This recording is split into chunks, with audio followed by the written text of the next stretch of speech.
Lo que sí te puedo decir técnicamente es que la Argentina evidentemente va hacia un proceso donde a futuro va a intentar encauzar sus variables macroeconómicas porque la situación económica le quita mucho sustento a la política. Entonces la política, en una forma seria, yo creo que va a encarar el proceso de otra forma a futuro. A través de una conversación informal abordamos en profundidad temáticas actuales desde la perspectiva de las diferentes disciplinas que forman parte del proyecto académico de la universidad. Alejandro se acerca a un nuevo congreso de Ciencias Sociales en la UNBM y principalmente invita a reflexionar acerca de los 40 años de democracia en Argentina. Si una disciplina ocupa un lugar preponderante en estos 40 años es la economía y es tu campo de trabajo. Bueno, ¿cómo ves a la economía dentro de las ciencias sociales y qué evolución tuvo en Argentina en estos 40 años de democracia? Bueno, uno podría decir que en estos 40 años la economía ha estado al servicio de la política fundamentalmente y ha estado al servicio de la política por la idea de que es necesario construir una democracia o era necesario construir una democracia después de una historia institucional bastante débil. Pero yo creo que ya avanzado estos 40 años, que son muy poquito para la vida institucional de un país, pero mucho para una vida de un ser humano, ¿no? De allí las ansiedades. La deuda está en la construcción de instituciones económicas. Hoy en día lo que la ciudadanía argentina demanda es la construcción de instituciones económicas. ¿Qué serían esas instituciones económicas? Bueno, quizá la más relevante es la moneda. Construir una moneda. Construir una moneda que te permita, por ejemplo, tener niveles de inflación aceptables, te permita, por ejemplo, retomar una senda de crecimiento del PBI, te permita desarrollar la potencialidad de la economía. ¿Qué variables entran en juego al momento de crear una moneda? Políticas. Es una institución. Es una decisión política tener una moneda fuerte en el país. Y es un principio de soberanía fundamental, ¿no? Justamente actualmente los debates giran en torno a eliminar la moneda y utilizar la moneda, una moneda de referencia mundial, como es el caso del dólar, por mencionarla. Pero tener una moneda es una muestra de soberanía. Y es una muestra de esfuerzo, porque esa construcción, como la construcción de casi todas las cosas en la vida, demanda tiempo y esfuerzo. ¿Qué impacto puede llegar a tener si se da esta situación que planteas recién de una dolarización de la economía?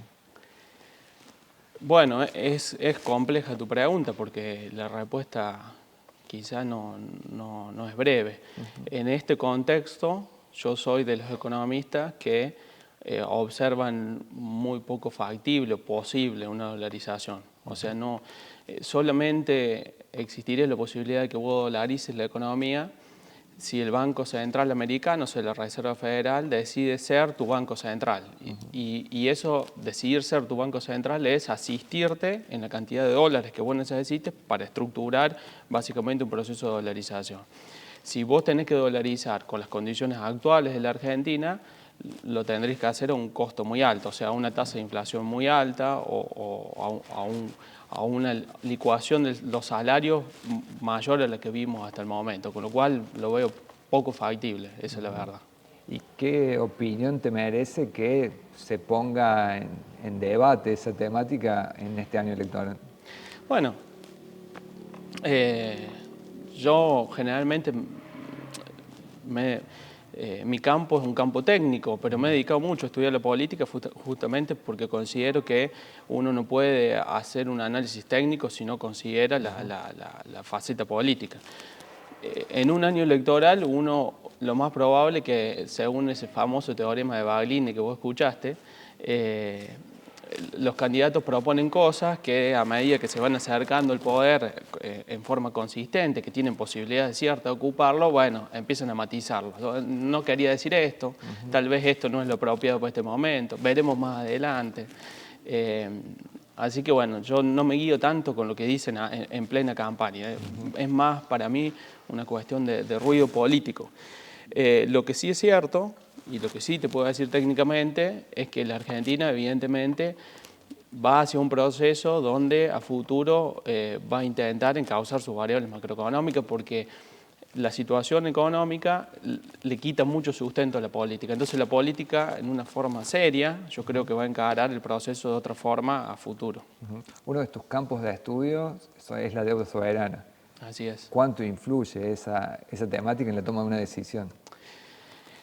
Bueno, es también relevante tu pregunta. Influye mucho porque básicamente la deuda soberana, como toda deuda, si vos tomás esa deuda y ese dinero lo pones para ampliar las capacidades productivas del país, ese dinero está colocado en la ampliación de las posibilidades de producción del país, bueno, vos podés generar una situación de repago. Pero una de las cosas que uno observa en la historia es que ese dinero muy pocas veces es utilizado para ampliar la capacidad productiva del país, sino más bien para sostener cuestiones macroeconómicas poco sostenibles, como atraso cambiario. Y entonces eso te genera que después la carga de la deuda reduzcas tus posibilidades de crecimiento. O sea, este proceso de endeudamiento no es el primero que sufre Argentina. El proceso de endeudamiento de la economía argentina uno lo podría remontar a principios de la década del 80, después de una crisis grande que hubo en la década del 70. Y yo lo que observo es básicamente eso: la deuda te frena tu capacidad de expansión. Si vos tenés una capacidad de expansión de 8 puntos, bueno, la deuda te la tira a 3 porque tenés que generar todo el tiempo condiciones de repago de la deuda. Entonces estás todo el tiempo mirando tus reservas, estás todo el tiempo presionando niveles de exportación, estás todo el tiempo buscando la forma de conseguir dólares. Y te saca de un eje que debería ser cómo amplias tu competitividad, cómo generas mercado, cómo generas potencialidad, porque aparte la economía argentina tiene una enorme potencialidad productiva, tiene recursos humanos, tiene recursos naturales. Nosotros estamos en una zona, por ejemplo, de producción de biomasa fantástica, donde hay una capacidad de expansión importante, pero todo eso queda limitado por las condiciones de la deuda. Yo a mis alumnos suelo explicarles esto: es lo mismo que una familia. Si vos cuando llegás a tu casa, reunidos con tu familia a fin de mes, dicen, bueno, nosotros no tenemos deuda, logramos este nivel de ingreso, podemos pensar tranquilo en qué lo vamos a asignar. Si vamos a, no sé, a mejorar, vamos a hacer un curso, vamos a llevar a los chicos a que estudien un idioma, bueno, vos lo trabajas allí. Pero si tú estás agobiado por una deuda, bueno, los poquitos recursos que con esfuerzo juntaste los tenés que destinar a la deuda y siempre vas a estar postergando cuestiones que son sumamente relevantes, ¿no? Ya que lo llevas a la cuestión doméstica, mucho se habla también de un Estado que gasta más de lo que recauda. ¿Y cómo se sostiene una economía si se produce esa situación? Bueno, es una situación compleja.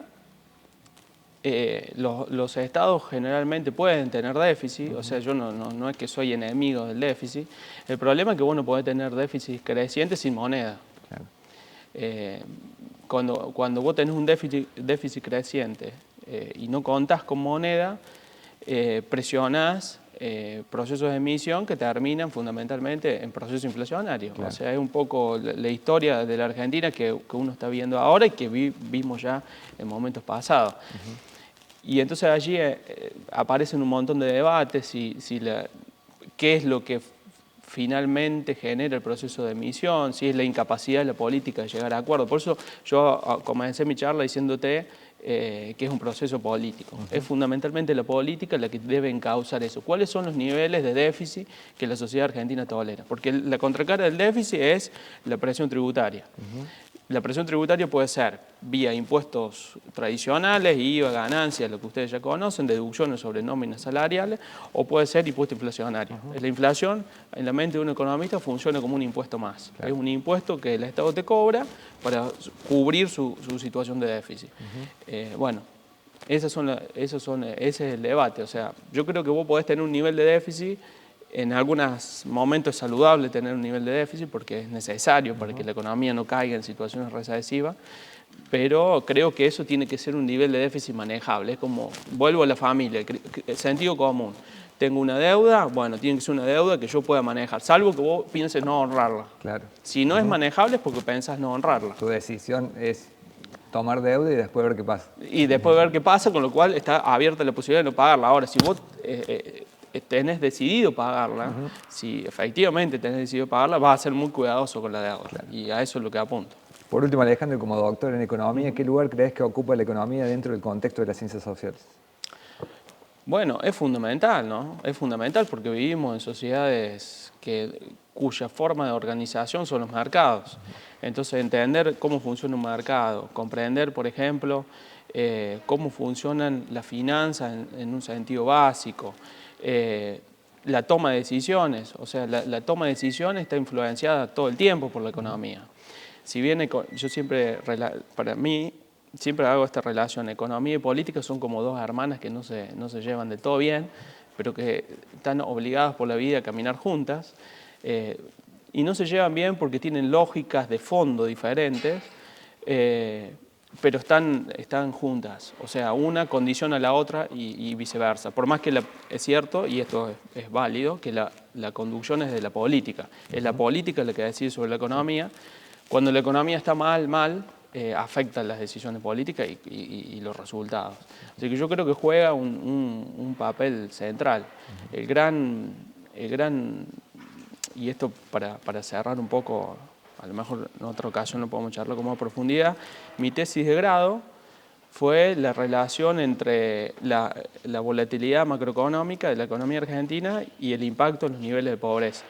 Entonces nosotros observábamos que las megacrisis, que han sido instrumentos que básicamente que le permitió a la política solucionar problemas que no podía solucionar vía institucional, tienen costos altos en términos sociales. Entonces yo creo que el camino o el mensaje que yo dejaría para este Congreso es que construir las instituciones políticas necesarias para que la economía transite un sendero relativamente de estabilidad que permita un proceso sostenido de crecimiento. Bien, Alejandro, muchísimas gracias. Gracias a usted.